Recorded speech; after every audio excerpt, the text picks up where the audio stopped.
malheureux. Alors, les Émirats arabes unis ont déclaré avoir interdit à ses citoyens de se rendre en Iran, au Liban et en Irak, et a exhorté ceux qui s'y trouvent actuellement dans ces pays à partir immédiatement et à rentrer chez eux, citant les développements régionaux.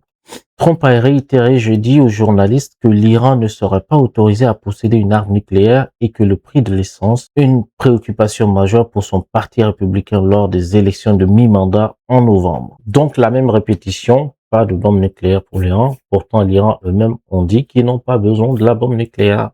Bon, voilà, ça va se répéter en tout cas. Préparez vos oreilles sur cette phrase-là, ça va se répéter énormément. Je continue la lecture, donc on dit, tout en répétant les allégations de grave violation des droits de l'Iran, grave violation des droits de l'Iran, Trump a déclaré qu'il était OK avec le fait qu'il joue lors de la prochaine Coupe du Monde de football aux États-Unis après que le président de la FIFA, Gianni Infantino, a insisté sur le fait que le pays participerait. Voilà. Donc Trump a dit, je pense que j'ai une vidéo que je vais vous montrer par rapport à ça, où justement il dit que si le président de la FIFA a dit que l'Iran jouera, il est OK pour ça. L'Iran met en garde, et c'est là le plus important, en tout cas de cet article, l'Iran met en garde des frappes longues et douloureuses. Donc en fait, là, l'Iran prévient encore une fois ce qu'ils ont fait aussi lors de la première phase, tout comme avant, en fait, que si vous nous tapez, nous allons riposter, nous allons détruire des zones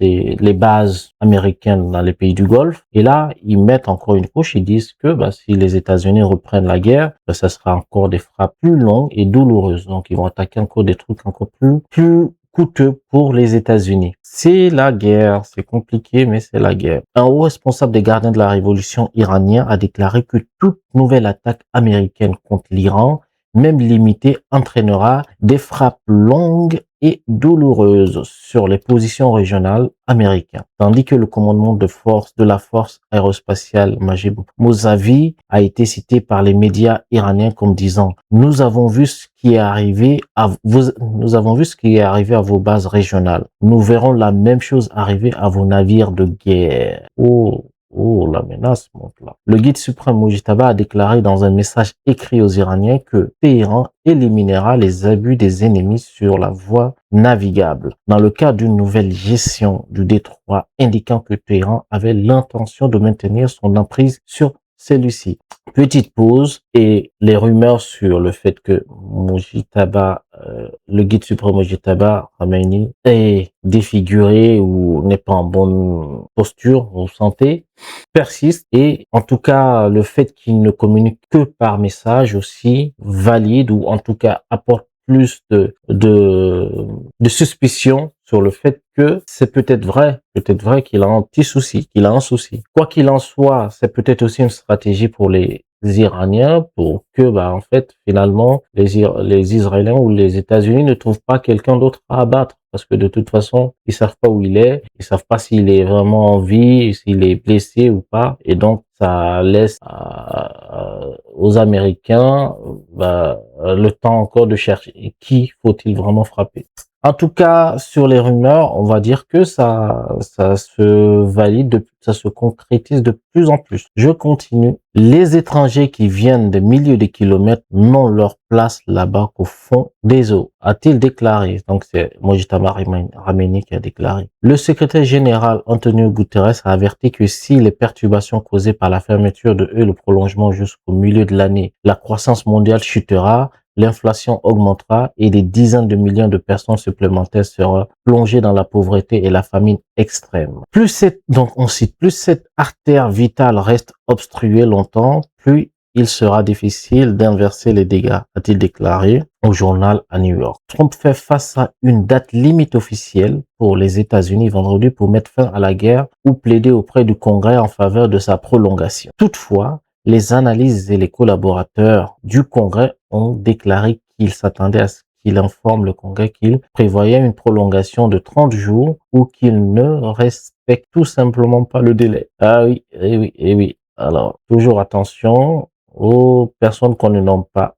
Trump a réitéré jeudi que l'économie iranienne était en désastre, mais les analystes affirment qu'il s'attend à ce que l'Iran cligne des yeux en premier dans un jeu de poulet économique. alors peut-être c'est une mauvaise traduction, en fait, attention, poulet économique, je ne crois pas. Il attend peut-être un moment.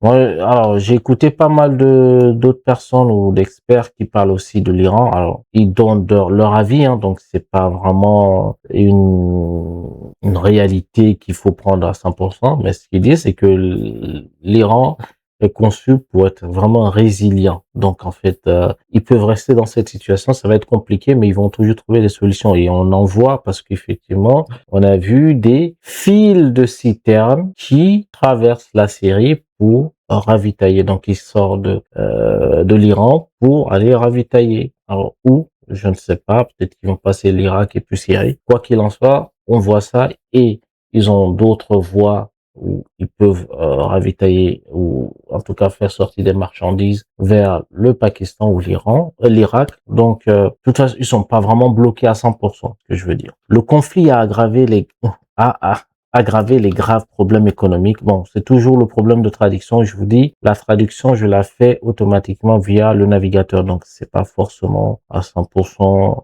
bien français, quoi. Risquant une calamité après la guerre, mais il semble capable de survivre pour l'instant à une impasse dans le Golfe, malgré un blocus américain qui a coupé les exportations d'énergie. Et bien voilà, jeu d'options, game option.